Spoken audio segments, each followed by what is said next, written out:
Hannibal Lease, de l'historique de Hannibal Lease et des objectifs de Hannibal Lease et surtout des objectifs naturellement de cette introduction en bourse.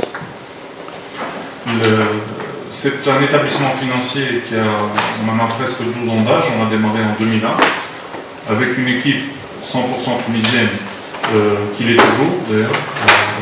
Ce sont des compétences tunisiennes qui ont créé cet établissement et ce sont des compétences tunisiennes qui dirigent cet établissement. 2001, c'était un tour de table constitué d'actionnaires privés tunisiens. Un tour de table où il y avait une vingtaine d'actionnaires, donc on a démarré dès le premier jour avec une configuration de capital entre guillemets ouvert et avec différents profils d'investisseurs tunisiens. C'est une société qui a connu pas mal de développement depuis 2001. Naturellement, une montée en puissance au niveau des chiffres de mise en force qui se sont traduites à partir de 2007 par un rating. Donc c'est une société qui est notée par Fitch depuis 2007. À partir de 2008, nous avons émis notre premier emprunt obligataire sur le marché financier tunisien. Et depuis 2008, nous sommes un opérateur relativement constant du marché obligataire tunisien. Le capital, toujours pour vous donner un peu une perspective historique, on a démarré avec un capital de 5 millions de dinars. On est aujourd'hui à 20 millions de dinars et on souhaite, par voie d'OPS, d'offre publique de souscription, passer le capital de 20 millions à 28 700 000 dinars.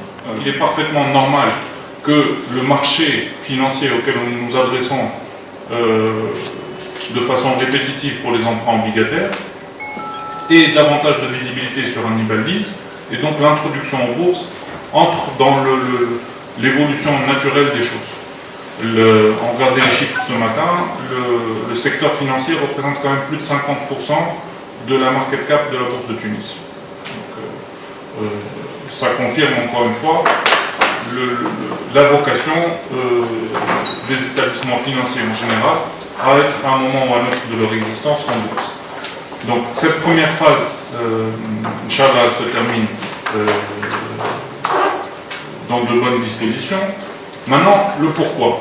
Pourquoi Hannibal Lease s'adresse-t-elle à la bourse et pourquoi s'adresse-t-elle à la bourse de cette manière-là? D'abord, on n'est pas en train de vendre des actions naturellement existantes, on a créé des actions qu'on va proposer au grand public. Créer des actions, c'est-à-dire augmenter le capital et que les nouveaux souscripteurs, au fait, vont mettre de l'argent dans la boîte. À l'ECH, nous avons opté pour cette augmentation de capital.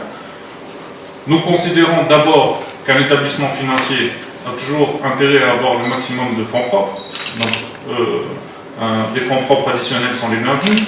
J'estime que c'est un signe d'optimisme aussi qu'on donne au marché, parce que augmenter les fonds propres, c'est-à-dire se mettre aussi face à une situation où on a un besoin d'augmenter la rentabilité de Hannibal Lease.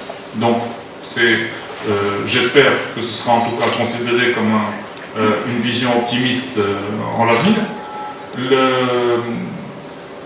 Consolidation naturellement des fonds propres, consolidation de nos ratios de solvabilité, le ratio coût en particulier. On se laisse également la possibilité demain de regarder s'il y a des opportunités de développement, que ce soit dans des métiers complémentaires au leasing en Tunisie, des métiers connexes, il y en a beaucoup. La possibilité également d'aller à l'international. C'est une aventure que nous avons envisagée en 2010. Nous avions obtenu d'ailleurs à l'époque l'agrément de la Banque centrale pour un investissement en Afrique subsaharienne. Naturellement, ça ne s'est pas fait parce que 2011 est arrivé et vous savez que la prudence veut que quand vous avez des perspectives qui ne sont pas claires sur votre marché domestique, il vaut mieux se concentrer sur votre core business en attendant d'avoir davantage de visibilité. Lyon, nous considérons que nous avons davantage de visibilité naturellement sur la Tunisie. Inch'Allah, avec cette augmentation de capital, Anibali se donnera les moyens de regarder ce qui se passe au-delà de ses frontières. Donc, un peu la perspective, on va dire, la mise en perspective de cette introduction en bourse. J'en profite, puisque nous sommes aujourd'hui chez la bourse de Tunis, pour remercier naturellement la BVMT, remercier la STICO des Vins et le CMF, qui au fait nous accompagnent finalement depuis presque 5 ans maintenant, puisque depuis 2008, nous sommes, comme je vous l'ai expliqué, des émetteurs obligataires sur le marché financier tunisien. Donc, le message, c'est que nous ne sommes pas de nouveaux opérateurs au niveau du marché financier. Aujourd'hui, on s'adresse au marché financier sous une nouvelle forme, en fait, qui est l'OPS, donc une augmentation de capital.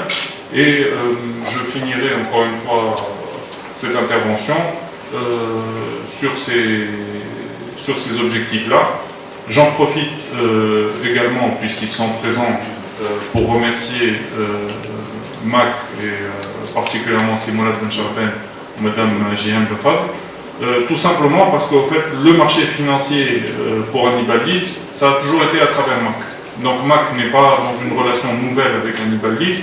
Depuis 2008, toutes nos émissions obligataires ont été gérées par MAC, donc c'est une longue relation et qui aujourd'hui aboutit à cette augmentation de capital. Elle ne s'arrêtera pas là, ni avec MAC, ni avec le marché financier d'ailleurs. Ce n'est pas, imaginez, sur le marché financier, c'est une longue relation qui, j'espère, va démarrer aujourd'hui.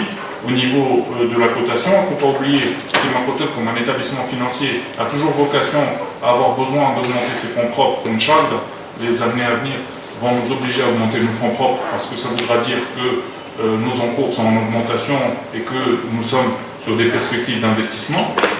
Et donc, nous tenons à ce que cette relation se fasse dans de bons termes, dans de bonnes conditions. Même la valorisation en fait, d'un commun accord avec MAC, on a essayé d'être le plus prudent et le plus conservateur possible parce que nous voulons que cette introduction soit réussie en termes de pricing, qu'on laisse une marge de progression au titre Inch'Allah, ça c'est pas nous qui en déciderons, c'est le marché. J'espère qu'il nous fera confiance et j'espère que c'est le début d'une longue relation avec le marché boursier. Et je vous remercie. Donc je remercie ici Hesh pour cette introduction de Anibal-Lys, sachant que j'aimerais bien ramener quelques précisions. Une société de leasing, c'est une société qui transforme ses fonds propres et ses dettes en donnant des assimilés à des crédits aux Tunisiens. Par exemple, si Anibal-Lys donne une voiture pour un transporteur, ça signifie que cette voiture va employer au minimum 3 personnes. Donc c'est une société qui participe pour la création d'emplois. Je rappelle que Anibal-Lys c'est une société qui fait appel public à l'épargne depuis sa création. C'est l'article 1 de la loi 94-117. Anibal-Lys, elle a commencé par émettre des emprunts depuis 2008, chose qu'elle a honorée jusqu'à aujourd'hui. Et je crois que c'est une continuité du développement de Anibal-Lys qu'elle doit consolider davantage ses fonds propres. Et je crois qu'il n'y a que 2 sociétés de leasing qui ne sont pas cotées, à savoir l'AIL et Anibal-Lys. Et aujourd'hui, les souscripteurs à ces emprunts obligataires demande la cotation de Anibal-Lys pour plus de transparence, plus de publication d'informations. Je ne peux pas dire transparence, c'est une société qui est déjà transparente. Mais avec l'introduction en bourse, donc elle a l'obligation de publier ses indicateurs d'activité trimestrielle, ses bilans semestriels.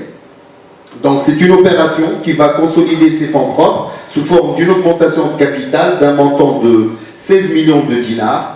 Il va y avoir 60% de cette levée de fonds, elle va se faire par un placement garanti et 40% un placement garanti et 60% sur le marché central de la bourse. Voilà. Et le personnel, je crois qu'il va prendre 1 million de dinars. Un peu plus que 1 million de dinars.